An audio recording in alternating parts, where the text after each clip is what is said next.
ऐक ना, वरण भात काय बेस्ट गोष्ट असते सिरियसली. म्हणजे भाई मेजर कम्फर्ट आहे ब्रो, मेजर. आणि खरं तर बघ ना, काहीच नसतं त्यात, काहीच नाही. म्हणजे तेल, हिंग आणि डाळ आणि हळद तेवढाच, पण मसाला नसतो. म्हणजे तो माझ्या आयुष्यातही नाहीये. पण तरी वरण भात कशा बरोबरही खाता येतो. म्हणजे वरण भात चटणी, वरण भात लोणचं, वरण भात मुलगा.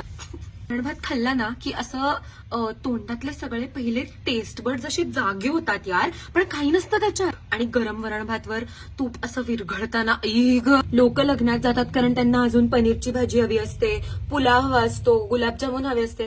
पण मला लग्नात जाऊनही वरण भात खावासा वाटतो, ऑनेस्ट कारण असतोच तसा वरण भात यार. आणि स्पेशली तो वरण भात जो आई कालवते, म्हणजे नेक्स्ट लेवल.